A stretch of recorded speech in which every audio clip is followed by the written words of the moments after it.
ಅಕ್ಕ please please, ನಿನ್ ಗಂಡನ್ ಮಗು ನನ್ನ ಹೊಟ್ಟೆಲಿದೆ, ನನ್ನನ್ನು ಹೊಡಿಬೇಡ. ಲಾಸ್ಯ ಲಾಸ್ಯ, ನೀನ್ ನೆಲದ ಮೇಲೆ ಯಾಕೆ ಬಿದ್ದಿದ್ಯಾ? ಏನು ಆಗೋದಿಲ್ಲ, ಚಿಂತಿಸ್ಬೇಡ, ರಿಲ್ಯಾಕ್ಸ್. ಸೊಸೆ ಮುದ್ದು ಲಾಸ್ಯ. ಅತ್ತೆ ಲಾಸ್ಯನ ಸೊಸೆ ಅಂತ ಯಾಕೆ ಕರೀತಾ ಇದ್ದಾರೆ? ಹೇ ಅವಿನಾಶ್, ನಾನ್ ನಿನ್ ಹೆಂಡ್ತಿ. ನಿಮ್ಮಮ್ಮ ಯಾಕೆ ಲಾಸ್ಯನ ಈ ಮನೆ ಸೊಸೆ ಅಂತ ಕರೀತಾ ಇದ್ದಾರೆ?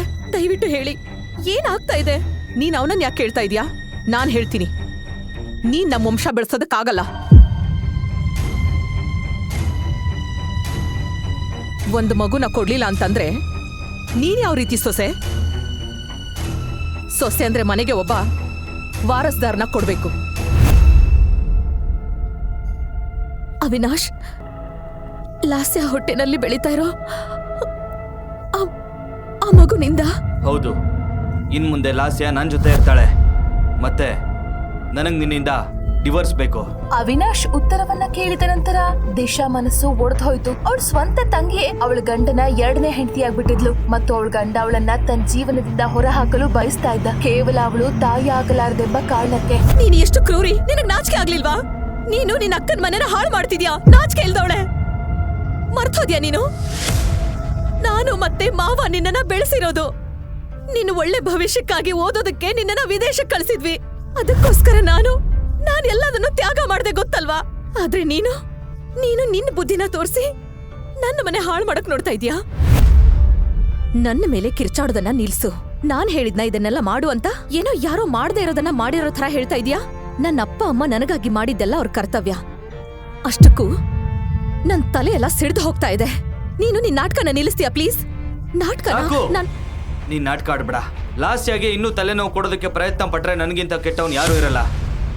ಡೈವರ್ಸ್ ಪೇಪರ್ಸ್ ಫೈಲ್ ಆಗೋವರೆಗೆ ನೀನ್ ಸಾಮಾನ್ ತಗೊಂಡು ಸರ್ವೆಂಟ್ ರೂಮಲ್ಲಿರು. ಲಾಸ್ಯಾನ ನೋಡ್ಕೋ, ಅರ್ಥ ಆಯ್ತಾ? ಹೌದು ಮಗ್ನೆ, ಸರಿಯಾಗಿ ಹೇಳ್ದೆ. ಅವಳಿಗೆ ಹೇಳು, ನಮ್ಮ ವಂಶವನ್ನ ಮುಂದುವರಿಸೋ ಸೊಸೆಗೆ ಯಾವುದೇ ಕೊರತೆ ಇರಬಾರ್ದು ಅಂತ. ಏನಾದ್ರೂ ಆದ್ರೆ ನಾನು ಬಿಡೋಳಲ್ಲ. ನೀವು ಒಬ್ಬ ಹೆಂಗ್ಸಾಗೆ ಇನ್ನೊಬ್ಬ ಹೆಂಗ್ಸಿನ ಬಗ್ಗೆ ಹೀಗೆ ಕೆಟ್ಟದಾಗಿ ಹೇಗ್ ಮಾತಾಡ್ತೀರಾ? ನನಗೆ ತಾಯಿ ಆಗಲು ತೊಂದರೆ ಆಗ್ತಾ ಇದ್ರೆ ನಾವು IVF ಸಹಾಯ ತಗೋಬಹುದಾಗಿತ್ತು. ಅದಕ್ಕಾಗಿ ನನ್ನ ಮನೆ ಹಾಳು ಮಾಡೋ ಅಗತ್ಯ ಇರ್ಲಿಲ್ಲ. ಅತ್ತೆ, ಈಗ ನಾನು ಕೂಡ ಲಾಸ್ಯಾಗಿದ್ದನ್ನೇ ಪ್ರಾರ್ಥನೆ ಮಾಡ್ತೀನಿ. ಅವಳ ಗರ್ಭ ಕೂಡ ಹಾಳಾಗ್ಲಿ ಅಂತ. ನೀವು ಯಾವ ವಾರಸ್ದಾರನಿಗಾಗಿ ಕನಸು ಕಾಣ್ತಾ ಇದ್ದೀರೋ ಆ ಆಸೆ ನೆರವೇರಬಾರ್ದು ಅಂತ. ಸಾಕು, ಇನ್ ಒಂದೇ ಒಂದು ಮಾತಾಡಿದ್ರೆ ಅಷ್ಟೇ. ನಿನ್ ಸಾಮಾನ್ ತಗೊಂಡು ಸರ್ವೆಂಟ್ ರೂಮ್ಗೆ ಹೋಗು, ಅರ್ಥ ಆಯ್ತಾ? ಅವಿನಾಶ್, ಡೈವರ್ಸ್ ಆಗೋವರೆಗೂ ನಾನು ನಿನ್ ಹೇಳ್ತೀನಿ. ಡೈವರ್ಸ್ ಫೈಲ್ ಆಗೋವರೆಗೂ ಮಾತ್ರ. ಬಾಸ್ಬಿಟಿ ಹೋಗೋಣ, ಬನ್ನಿ ಅಮ್ಮ. ಹೀಗೆ ಹೇಳಿ ಅವಿನಾಶ್ ದಿಶಾಳನ್ನ ನಿರ್ಲಕ್ಷಿಸಿ ತನ್ನ ಕೊಠಡಿಗೆ ಹೋಗ್ತಾನೆ. ದಿಶಾ ಬಾಲ್ಯದಿಂದಲೂ ತುಂಬಾ ಶಾಂತ ಸ್ವಭಾವದವಳು. ಅವಳ ತಾಯಿ ಬಹಳ ವರ್ಷಗಳ ಹಿಂದೆ ಸಾವನ್ನಪ್ಪಿದ್ರು. ಆದ್ರೆ ಅವಳ ಮಾವ ಅವಳಿಗೆ ತಾಯಿಯ ಕೊರತೆಯನ್ನ ಎಂದಿಗೂ ಅನುಭವಿಸಲು ಬಿಡ್ಲಿಲ್ಲ. ಅವಳ ಇಡೀ ಬಾಲ್ಯ ಬಡತನದಲ್ಲೇ ಕಳಿಬೇಕಾಯ್ತು. ತನ್ನ ಮಾವನ ಮಗಳು ಲಾಸ್ಯ ಓದಿಗೆ ಅಡಚಣೆ ಆಗಬಾರ್ದೆಂಬ ದಿಶಾ ತನ್ನ ಓದನ್ನ ಬಿಟ್ಲು. ಆದ್ರೆ ಲಾಸ್ಯ ಯಾವಾಗ್ಲೂ ಅವಳನ್ನ ಟೀಕೆ ಮಾಡ್ತಾ ಅವಮಾನಿಸಲು ಪ್ರಯತ್ನಿಸ್ತಾ ಇದ್ಲು. ಈಗ ದಿಶಾ ಜೀವನದಲ್ಲಿ ಪ್ರತಿದಿನ ಸಂಚಿನ ವಿಷ ಹರಡಲು ಲಾಸ್ಯ ಮದುವೆಯಾಗದೆ ಅವಳು ಗಂಡನ ಮನೆಯಲ್ಲಿ ವಾಸಿಸಲು ಶುರು ಮಾಡಿದ್ಲು. ಈಗ ಪ್ರತಿಯೊಂದು ಬೆಳಿಗ್ಗೆಯೂ ದಿಶಾಗೆ ಅವಮಾನದಿಂದಲೇ ಆರಂಭವಾಗ್ತದೆ. ಅವಿನಾಶ್ ಬೇಬಿ, ಅವಿನಾಶ್ ಬೇಬಿ, ನನ್ ಗಂಟ್ಲು ತುಂಬಾ ಒಣಗ್ತಾ ಇದೆ. ದಿಶಾ, ಹೋಗಿ ಲಾಸ್ಯಾಗೆ ಜ್ಯೂಸ್ ತಗೊಂಡ್ ಬಾ. ದಿಶಾಗೆ ಲಾಸ್ಯ ಮುಖದ ಮೇಲೆ ಒಂದು ಬಿಡ್ಬೇಕು ಅನ್ನಿಸ್ತಾ ಇತ್ತು. ಆದ್ರೆ ಲಾಸ್ಯ ಗರ್ಭಿಣಿ ಅನ್ನೋ ಕಾರಣಕ್ಕೆ ಅವಳು ಮೌನವಾಗಿ ಅಡುಗೆ ಮನೆಗೆ ಜ್ಯೂಸ್ ತರೋದಕ್ ಹೋದ್ಲು.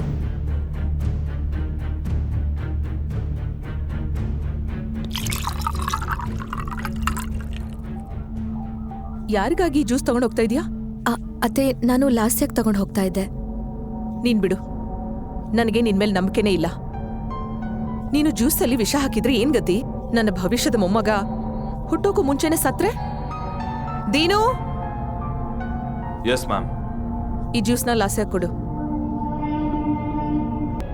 ಅತ್ತೆ, ನಾನ್ ತುಂಬಾ ಪ್ರಯತ್ನ ಮಾಡಿದೆ ಅವಿನಾಶ್ ಮನಸ್ಸನ್ನ ಗೆಲ್ಲೋದಕ್ಕೆ. ಆದ್ರೆ ಅವನು ನನ್ನ ಹತ್ರ ಬರೋದೇ ಇಲ್ಲ. ನಾನು ಏನ್ ಮಾಡ್ಲಿ? ಅಯ್ಯೋ, ನಿನ್ನಂಥ ಅಕ್ಷರ ಜ್ಞಾನವಿಲ್ಲದ ಹೆಂಗಸಿನ ಹತ್ರ ನನ್ನ ನಾಯಿ ಕೂಡ ಬರೋದಿಲ್ಲ. ನಿನಗೆ ಫ್ಯಾಷನ್ ಬಗ್ಗೆ ಸ್ವಲ್ಪ ಸಹ ಸೆನ್ಸ್ ಇಲ್ಲ. ನಿನ್ ತಂಗಿಯಿಂದ ಏನಾದ್ರೂ ಕಲ್ತಿದ್ರೆ ಚೆನ್ನಾಗಿರ್ತಿತ್ತು. ನನ್ನ ಮಾವ ನಿನ್ನಲ್ಲಿ ಅದೇನ್ ನೋಡಿದ್ರು ನನಗೆ ಗೊತ್ತಿಲ್ಲ. ನನ್ನ ಮಗ ಅವಿನಾಶ್ ಜೀವನನ ಹಾಳು ಮಾಡ್ಬಿಟ್ರು. ಹಳ್ಳಿ ಗಮಾರಿನ ಕರ್ಕೊಂಡ್ ಬಂದು ಇಷ್ಟು ದೊಡ್ಡ ಅರಮನೆಯಲ್ಲಿ ಕೂರ್ಸ್ಬಿಟ್ರು. ಇನ್ ಸ್ವಲ್ಪ ದಿನ ಅಷ್ಟೇ, ನಂತರ ಅವಿನಾಶ್ ನಿನ್ಗೆ ಡಿವೋರ್ಸ್ ಕೊಡ್ತಾನೆ. ಲಾಸ್ಯನ ಸೊಸೆಯಾಗಿ ಕರ್ಕೊಂಡ್ ಬರ್ತಾನೆ. ಸುಮ್ನೆ ಇಲ್ಲಿ ನಿಂತ್ಕೊಂಡು ಏನ್ ನೋಡ್ತಾ ಇದೀಯಾ? ಈ ಫೆನೈಲ್ ತಗೋ, ಇಡೀ ಮನೆನ ಸ್ವಚ್ಛ ಮಾಡು. ಇಡೀ ಮನೆಯನ್ನ ಸ್ವಚ್ಛಗೊಳಿಸಿದ ನಂತರ ಅವಿನಾಶ್ ಜೊತೆ ಮಾತನಾಡಲು ಅವಕಾಶ ಸಿಕ್ಕಾಗ ಅವಳು ಅವನ ಕೊಠಡಿಗೆ ಹೋಗ್ತಾಳೆ. ಆದ್ರೆ ಅವಿನಾಶ್ ಲಾಸ್ಯ ಕೈಗೆ ಮುತ್ತಿಡ್ತಾ ಇರೋದನ್ನ ನೋಡಿ ಅವಳು ಕಣ್ಣಲ್ಲಿ ಕಣ್ಣೀರ್ ತುಂಬಿತು. ಆದ್ರೂ ಧೈರ್ಯ ಮಾಡಿ ದಿಶಾ ಮಾತಾಡ್ತಾಳೆ. ಅವಿನಾಶ್, ನಮ್ಮಿಬ್ಬರ ನಡುವಿನ ರಹಸ್ಯ ನಿನಗ್ ಚೆನ್ನಾಗಿ ಗೊತ್ತಿದೆ. ಅದಾದ್ಮೇಲೂ ನೀನು ಲಾಸ್ಯ ಜೊತೆ ಮದುವೆ ಮಾಡ್ಕೊಳಕ್ ಹೋಗ್ತಿದ್ಯಾ? ನೀನು ನಿನ್ನ ಚಾಲಾಕಿತನದಿಂದ ನನ್ನ ಮನಸ್ಸು ಬದಲಾಯಿಸ್ಬೋದು ಅಂತ ಅನ್ಕೊಂಡಿದ್ರೆ ಯು ಆರ್ ರಾಂಗ್. ಅದು ನೆರವೇರೋದಕ್ಕೆ ನಾನು ಖಂಡಿತವಾಗ್ಲೂ ಬಿಡಲ್ಲ. ನನ್ನ ಉದ್ದೇಶ ಏನು ಅಂತ ಹೇಳು. ಅವಿನಾಶ್, ಅವತ್ ನಿಮ್ ತಾತ ನನ್ನ ಮುಂದೆ ಆ ಷರತ್ ಹಾಕಿಲ್ಲ ಅಂದಿದ್ರೆ ನಾನ್ ನಿನ್ನನ್ನು ಯಾವತ್ತೂ ಮದ್ವೆ ಆಗ್ತಾ ಇರ್ಲಿಲ್ಲ. ನನಗೆಲ್ಲ ಅರ್ಥ ಆಗಿದೆ ದಿಶಾ. ನೀನಂತ ಗುಡಿಸ್ಲಲ್ಲಿ ವಾಸ ಮಾಡೋ ಹುಡುಗಿರ್ ಕುತಂತ್ರ ನಂಗೆ ಚೆನ್ನಾಗಿ ಗೊತ್ತು. ಹೀಗೆ ಹೇಳಿ ಅವಿನಾಶ್ ಕೊಠಡಿಯಿಂದ ಹೊರಗೆ ಹೋಗ್ತಾನೆ. ದಿಶಾ ಮಲಗ್ತಿದ್ದ ಅದೇ ಹಾಸಿಗೆಯ ಮೇಲೆ ಇವತ್ತು ಅವಳ ತಂಗಿ ಮಲಗಿದ್ಲು. ಆಗ್ಲೇ ಅವಳು ಹಾಸಿಗೆಯಿಂದ ಎದ್ದು ಬೆಂಕಿಗೆ ತುಪ್ಪ ಸುರಿಯುವಂತೆ ದಿಶಾ ಕನಸಲು ಊಹಿಸಿದ ಕೆಲಸ ಮಾಡ್ತಾಳೆ. ಈಗ ನಿಜವಾದ ನಾಟಕ ಶುರುವಾಗುತ್ತೆ.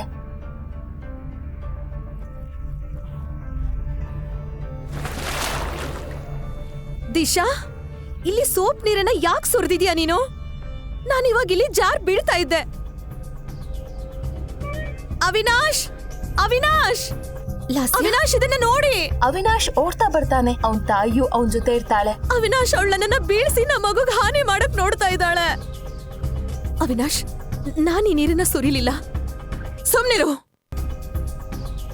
ಹಿಂತಿರುಗಿ ಮಾತಾಡಕ್ಕೆ ಎಷ್ಟು ಧೈರ್ಯ ನಿನಗೆ? ಒಂದು ಕ್ಷಣ ದಿಶಾಗನಿಸ್ತು, ಏನಾದ್ರೂ ಆಗ್ಲಿ ಅವಿನಾಶ್ ಅವಳನ್ನ ಮನೆಯಿಂದ ಹೊರ ಹಾಕೋದಿಲ್ಲ ಅಂತ. ಈಗಲೇ ನನ್ನ ಮನೆಯಿಂದ ಹೊರಗೋಗು. ಅವಿನಾಶ್, ಪ್ಲೀಸ್, ನಾನು ಎಲ್ಲಿಗೆ ಹೋಗ್ಲಿ? ಅವಿನಾಶ್, ದಯವಿಟ್ಟು ಹೀಗೆ ಮಾಡಬೇಡಿ.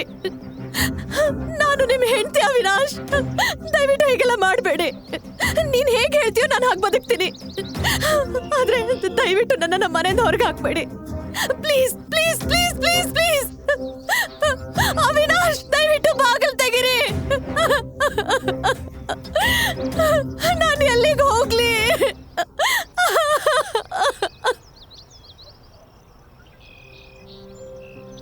ದಿಶಾಳನ್ನ ಸದಾ ಕಾಲಕ್ಕೆ ಮನೆಯಿಂದ ಹೊರ ಹಾಕುವ ಲಾಸ್ಯ ಯೋಜನೆ ಯಶಸ್ವಿ ಆಯ್ತು. ಅವಳ ದಾರಿಗೆ ಇದ್ದ ಮುಳ್ಳು ಈಗ ಸಂಪೂರ್ಣವಾಗಿ ದೂರವಾದಂತೆ ಅವಳಿಗನ್ನಿಸ್ತು. ಕೆಲವೇ ಕ್ಷಣಗಳ ನಂತರ ಕಾರಿನ ಹಾರ್ನ್ ಶಬ್ದ ದಿಶಾ ಕೇಳಿಸ್ತು. ಅವಿನಾಶ್ ಮತ್ತು ಅವನ ಅಮ್ಮನ ಗಮನ ಸಹ ಸೆಳೆತು. ದಿಶಾ ಕಾರಿನ ಒಳಗೆ ನೋಡಿದಾಗ ಅವಳು ಬೆಚ್ಚಿ ಬಿದ್ಲು. ಏನನ್ನು ಅರ್ಥ ಮಾಡಿಕೊಳ್ಳುವ ಮುನ್ನವೇ ಒಂದು ಕೈ ಅವಳನ್ನ ಒಳಗೆ ಎಳ್ದುಕೊಳ್ತು ಮತ್ತು ದುಬಾರಿ ಕಾರ್ ವೇಗವಾಗಿ ಹೊರಟೋಯ್ತು. ಬಾಗಿಲು ತೆರೆಯುವ ಮತ್ತು ಮುಚ್ಚುವ ನಡುವೆ ಅವಿನಾಶ್ ಮತ್ತು ಶ್ಯಾಮ್ಲಾ ಒಳಗೆ ಕೂತಿದ್ದ ವ್ಯಕ್ತಿಯ ಒಂದು ಝಲಕ್ ನೋಡಿದ್ರು ಮತ್ತು ಅವ್ರ ಕಾಲಿನ ಕೆಳಗಿನಿಂದ ನೆಲ ಜಾರದಂತಾಯ್ತು. ದಿಶಾಳನ್ನ ಯಾರ್ ಕರ್ತ್ಕೊಂಡು ಹೋದ್ರು? ಅವರು ಒಳ್ಳೆಯವರಾ ಅಥವಾ ದಿಶಾ ಇನ್ನೊಂದು ಸಂಚಿಗೆ ಬಲಿಯಾಗ್ತಾಳ? ದಿಶಾ ಮುಂದೆ ಒಂದು ದಿನ ಲಾಸ್ಯಾಗೆ ತಕ್ಕ ಉತ್ತರ ಕೊಡಬಲ್ಲಳ? ದಿಶಾ ಮತ್ತು ಅವಿನಾಶ್ ಸಂಬಂಧದ ಹಿಂದೆ ಇರುವ ರಹಸ್ಯ ಏನು? ಈಗ ಒಳ್ಳೆತನಕ್ಕೆ ಗೆಲುವು ಸಿಗತ್ತಾ ಅಥವಾ ಮತ್ತೆ ದುಷ್ಟತನವೇ ಗೆಲ್ಲುತ್ತಾ? ಕಾರಿನೊಳಗೆ ವ್ಯಕ್ತಿಯನ್ನ ನೋಡ್ತಿದ್ದಂತೆ ದಿಶಾ ಜೋರಾಗಿ ಅತ್ಲು. ಆ ವ್ಯಕ್ತಿ ಬೇರೆ ಯಾರು ಅಲ್ಲ, ಅವಳ ಬೆಸ್ಟ್ ಫ್ರೆಂಡ್ ಅನಿಕಾ. ಅನಿಕಾ ದಿಶಾಳನ್ನ ಅಪ್ಕೊಂಡ್ಲು.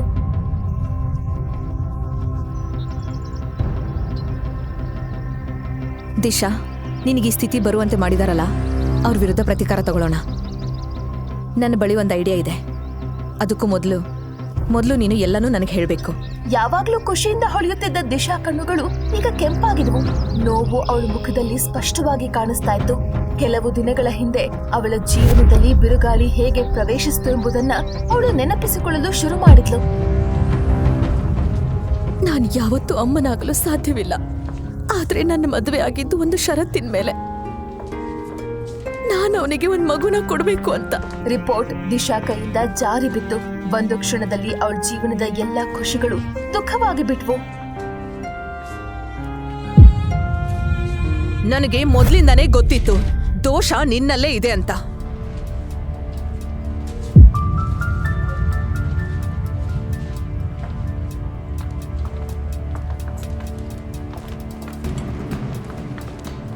ಅದಕ್ಕೆ 4 ವರ್ಷಗಳಿಂದ ನಿನಗೆ ಮಗು ಆಗಿಲ್ಲ.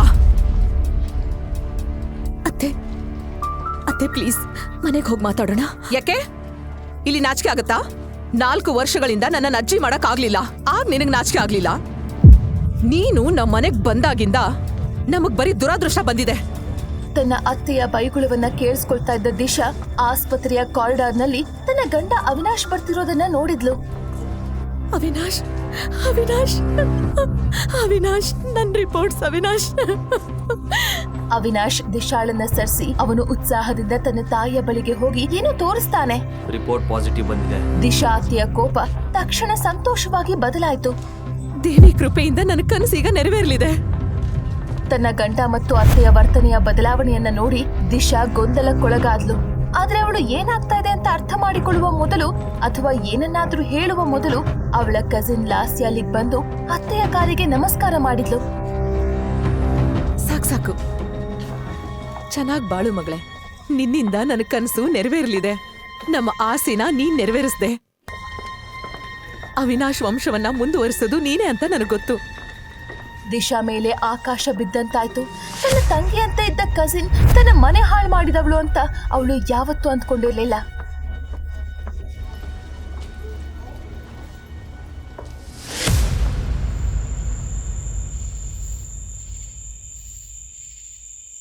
ನೀನ್ ನನಗೆಲ್ಲ ವಿಷಯ ಹೇಳಿಲ್ಲ ಅಂದ್ರೂ ನನಗೆ ಗೊತ್ತಿದೆ. ಹಾಸ್ಪಿಟಲ್ ಸ್ಟಾಫ್ ಎಲ್ಲ ನನಗೆ ಹೇಳಾಗಿದೆ. ನಿನ್ನ ಅತ್ತೆ ಮನೆಯವರು ಏನ್ ಅನ್ಕೊಂಡಿದ್ದಾರೆ? ಹಾ ಬಾ, ನಾವೀಗ್ಲೇ ಪೊಲೀಸ್ ಸ್ಟೇಷನ್ಗೆ ಹೋಗೋಣ. ಹಣೆಲ್ ಬರ್ದಿರೋದನ್ನ ಬದಲಾಯಿಸೋದಕ್ ಸಾಧ್ಯ ಇಲ್ಲ ಅಲ್ವಾ? ನಾನ್ ಮೊದ್ಲೇ ಹೇಳಿದ್ದೆ ನಿನಗೆ ಆ ಅವಿನಾಶ್ ಸರಿ ಇಲ್ಲ ಅಂತ. ಹೌದು, ನಿನ್ನ ಮಾತನ್ನ ನಾನು ಆವಾಗ ಕೇಳಲಿಲ್ಲ. ಅನಿಕಾ, ನೀನ್ ಯಾವಾಗ್ಲೂ ಹೇಳ್ತಾ ಇದ್ದೆ ಅಲ್ವಾ, ಒಂದು ಡ್ರಿಂಕ್ ತಗೋ ಎಲ್ಲ ದುಃಖ ಮರ್ತ ಹೋಗುತ್ತೆ ಅಂತ. ಇಂದು ನಾನು ನನ್ನ ಎಲ್ಲ ದುಃಖವನ್ನ ಮರಿಬೇಕು. ಬಾ ಹೋಗೋಣ.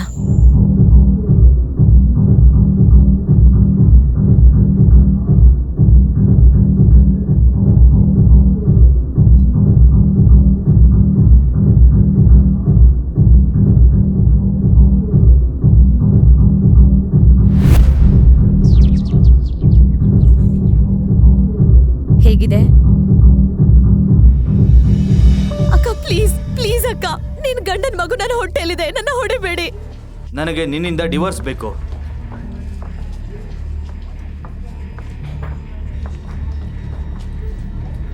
ಏನ್ ಮಾಡ್ತಿದ್ಯಾ? ಎಷ್ಟು ಕುಡಿತೀಯಾ? ವೇಟರ್ ವೇಟರ್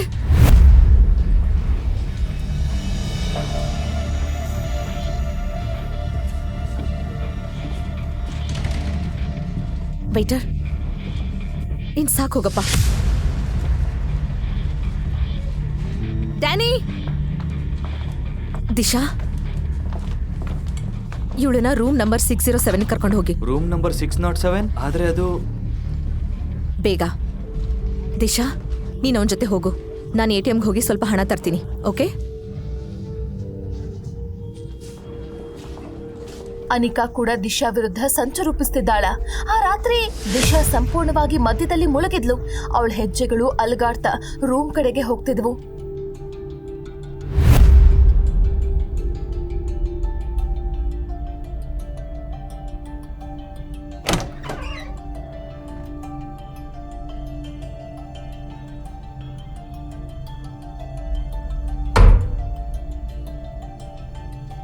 ಸಂಪೂರ್ಣ ಮದ್ಯಪಾನದಿಂದ ಮಂಕಾಗಿ ಅನಿಕಾ ಹೇಳಿದ ರೂಮ್ಗೆ ಬಂದಾಗ ದಿಶಾಗೆ ಏನೋ ವಿಚಿತ್ರ ಅನಿಸ್ತು. ಯಾವುದೋ ನೆರಳು ಅವಳ ಕಡೆ ಬರ್ತಿರುವಂತೆ ಕಾಣಿಸ್ತು. ಅವಳ ಹೊರತಾಗಿ ಇನ್ನೊಬ್ಬರು ರೂಮ್ನಲ್ಲಿ ಇದ್ದಾರೇನೋ ಅನಿಸ್ತು. ಮೊದಲು ಅವಳಿಗೆ ನೆರಳು ಓಡಾಡುವಂತೆ ಮಾತ್ರ ಕಾಣಿಸ್ತಾ ಇತ್ತು.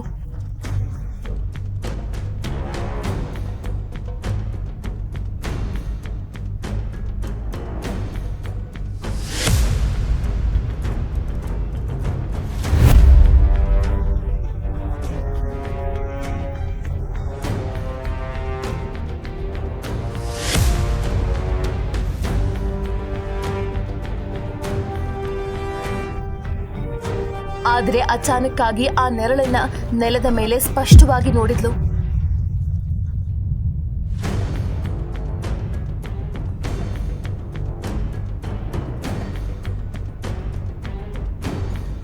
ಭಯಗೊಂಡು ಗಾಬರಿಗೊಂಡ ದಿಶಾ ಪ್ರಜ್ಞೆ ತಪ್ಪಿದ್ಲು.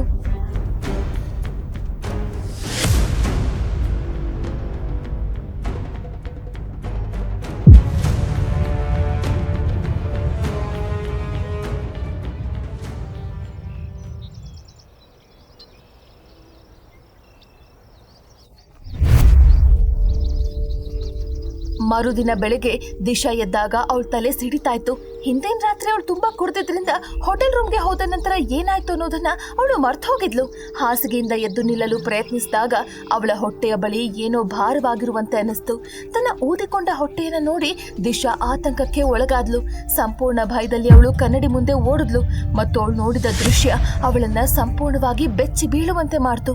ಅವಳು ಭುಜ ಮತ್ತು ಬೆನ್ನಿನ ಮೇಲೆ ವಿಚಿತ್ರ ಗುರುತುಗಳಿದ್ವು. ಹಿಂದಿನ ರಾತ್ರಿ ಭಾರಿ ಮದ್ಯಪಾನ ಮಾಡಿದ ದಿಶಾ ಜೊತೆ ಏನೋ ಸಂಭವಿಸಿತ್ತು.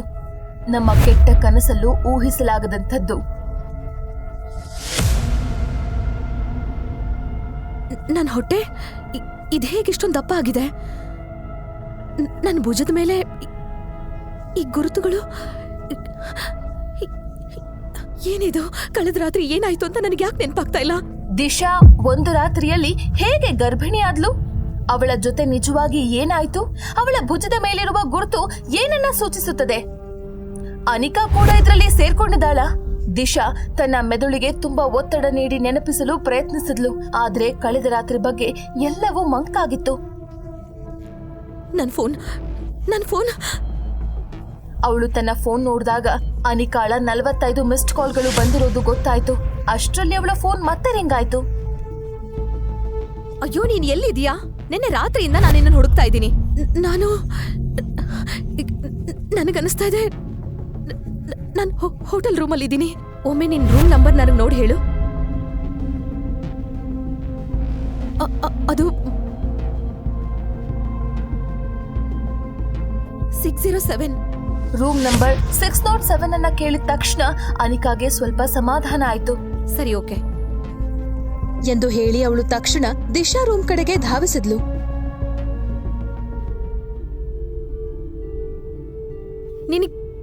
ನಿನಗೇನಾಯ್ತು?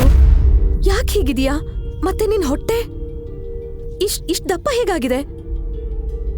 ನಾವು ತಕ್ಷಣ ಡಾಕ್ಟರ್ ಬಳಿ ಹೋಗ್ಬೇಕು.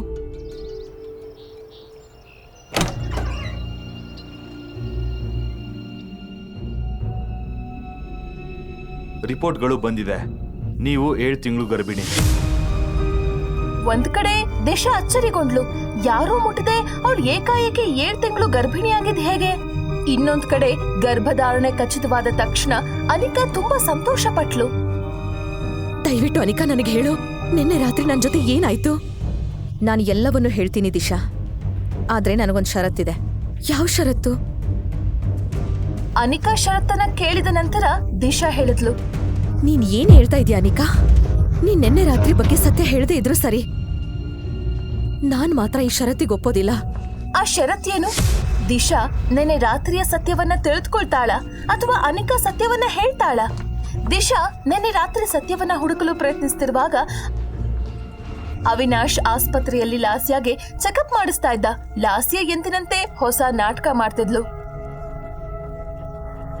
ಎಲ್ಲವೂ ಸರಿ ಇದೆ, ಆದ್ರೆ ನಾವು ಅವಳನ್ನ ಒಂದಿನ ಅಬ್ಸರ್ವೇಷನ್ ಅಲ್ಲಿ ಇಡಬೇಕು. Okay, thank you.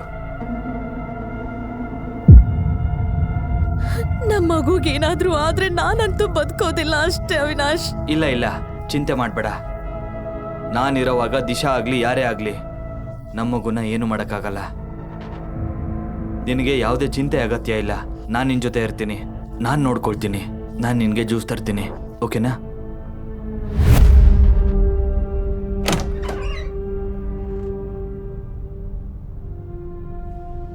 ಫೋಟೋಗಳು ಇನ್ನು ಯಾಕೆ ಬಂದಿಲ್ಲ? ಮೇಡಮ್, ಹುಡುಗಿ ಇಲ್ದೆ ನಾವು ಫೋಟೋಗಳನ್ನ ಹೇಗ್ ಕಳ್ಸೋದು? ನಾವು ಇಡೀ ರಾತ್ರಿ ಹುಡುಗಿಯನ್ನ ಹುಡುಕ್ತಾ ಇದ್ವಿ, ಆದ್ರೆ ಸಿಗ್ಲಿಲ್ಲ. ಇವಳು ಎಲ್ಲಿಗೆ ಹೋದ್ಲು ಅಂತ. ಅವಳು ಸಿಕ್ಕದ ಮೇಲೆ ಅವಳಿಗೆ ನಾನು ಪಾಠ ಕಲಿಸ್ತೀನಿ. ಅದೇ ಸಮಯಕ್ಕೆ ದಿಶಾ ಫೋನ್ಗೆ ಒಂದು ಮೆಸೇಜ್ ಬಂತು. ರೂಮ್ ನಂಬರ್ 602ರಲ್ಲಿ 10 ಜನರು ನಿನ್ ಮೇಲೆ ಅಟ್ಯಾಕ್ ಮಾಡಲು ಕಾಯ್ತಿದ್ದಾರೆ ಮತ್ತು ಅವರನ್ನ ಲಾಸ್ಯ ಕಳುಹಿಸಿದ್ದಾಳೆ ಅಂತ. ಏನು? ಆದ್ರೆ ನೀನ್ ಯಾರು? ನಿನಗಿವೆಲ್ಲ ಹೇಗ್ ಗೊತ್ತು?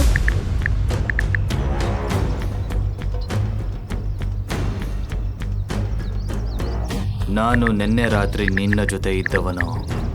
ಇವತ್ತಿಂದ ನಿನ್ನ ಜೀವನ ಸಂಪೂರ್ಣವಾಗಿ ಬದಲಾಗುತ್ತೆ.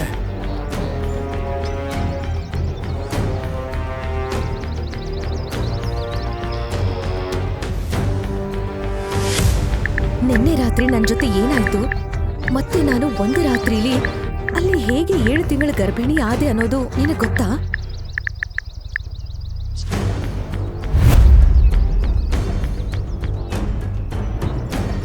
ನನಗೆ ಎಲ್ಲವೂ ಗೊತ್ತು. ನಾನು ನಿನ್ನೆ ರಾತ್ರಿ ನಿನಗೆ ಹೇಳಿದ್ದೆ, ನೀನು ಸಿದ್ಧವಾಗಿದ್ದರೆ ನನಗೆ ಕಾಲ್ ಮಾಡು. ಶಾಂತವಾಗಿ ಯೋಚಿಸು, ನಿರ್ಧಾರ ನಿಂದು. ನಿನಗೆ ಆಗಿರೋ ಪ್ರತಿ ಒಂದು ಅನ್ಯಾಯಕ್ಕೂ ನಾನು ಪ್ರತೀಕಾರ ತೀರಿಸ್ಕೋತೀನಿ ಮತ್ತು ನಿನ್ನ ಹಕ್ಕುಗಳನ್ನು ನಿನಗೆ ತಂದು ಕೊಡ್ತೀನಿ. ನಿನ್ನವ ಮಿಸ್ಟರ್ ಶ್ಯಾಡೋ. ಆದ್ರೆ ಈ ಮಿಸ್ಟರ್ ಶಾಡೋ ಯಾರು? ಮತ್ತೆ ನಿನ್ನೆ ರಾತ್ರಿ ಏನಾಯ್ತು? ನನಗೆ ಯಾಕೇನು ನೆನಪಾಗ್ತಾ ಇಲ್ಲ. ಈ ಎಲ್ಲಾ ಪ್ರಶ್ನೆಗಳಿಗೆ ಉತ್ತರ ಕೊಡಬಲ್ಲವನು ಮಿಸ್ಟರ್ ಶಾಡೋ ಮಾತ್ರ ಅನ್ಸತ್ತೆ. ಭಯ ಮತ್ತು ಗಾಬರಿಯಿಂದ ದಿಶಾ ಕೊನೆಗೆ ಮಿಸ್ಟರ್ ಶ್ಯಾಡೋಗೆ ಕಾಲ್ ಮಾಡಿದ್ಲು.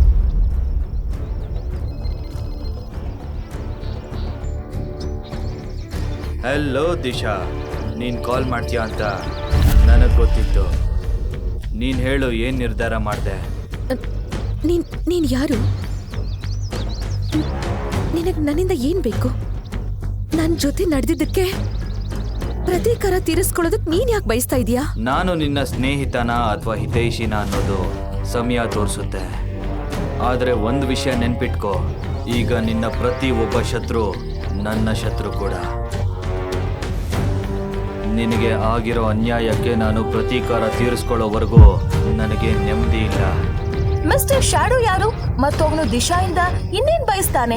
ದಿಶಾಗೆ ಆಗಿರುವ ಅನ್ಯಾಯಕ್ಕೆ ಅವನು ಯಾಕೆ ಪ್ರತೀಕಾರ ತೀರಿಸಲು ಬಯಸ್ತಾನೆ? ಆ ರಾತ್ರಿ ನಿಜವಾಗಿ ದಿಶಾ ಜೊತೆ ಏನಾಯ್ತು? ದಿಶಾ ಒಂದು ದಿನದಲ್ಲೇ ಹೇಗೆ 7 ತಿಂಗಳ ಗರ್ಭಿಣಿಯಾಗಿದ್ಲು? ಅವಳ ಭುಜದ ಮೇಲಿರುವ ಗುರುತು ಏನನ್ನ ಸೂಚಿಸುತ್ತೆ? ಅನಿಕಾ ಕೂಡ ಇದರಲ್ಲಿ ಸೇರ್ಕೊಂಡಿದ್ದಾಳ ಮತ್ತು ಅವಳು ದಿಶಾ ಮುಂದೆ ಯಾವ ಷರತ್ತಿಟ್ಲು? ದಿಶಾ ಜೀವನದಲ್ಲಿ ಮುಂದೇನು ನಡೆಯಲಿದೆ? ಈ ಎಲ್ಲ ಪ್ರಶ್ನೆಗಳಿಗೆ ಉತ್ತರ ಬೇಕು ಅಂದ್ರೆ ಈಗಲೇ ಪಾಕೆಟ್ ಎಫ್ಎಂ ಅಪ್ಲಿಕೇಶನ್ ಡೌನ್ಲೋಡ್ ಮಾಡಿ ಮತ್ತು ಕೇಳಿ ಸೀಕ್ರೆಟ್ ಹಸ್ಬೆಂಡ್. ಅಪ್ಲಿಕೇಶನ್ ಡೌನ್ಲೋಡ್ ಮಾಡಲು ಡಿಸ್ಕ್ರಿಪ್ಷನ್ ನಲ್ಲಿ ಇರುವ ಲಿಂಕ್ ಅನ್ನು ಕ್ಲಿಕ್ ಮಾಡಿ.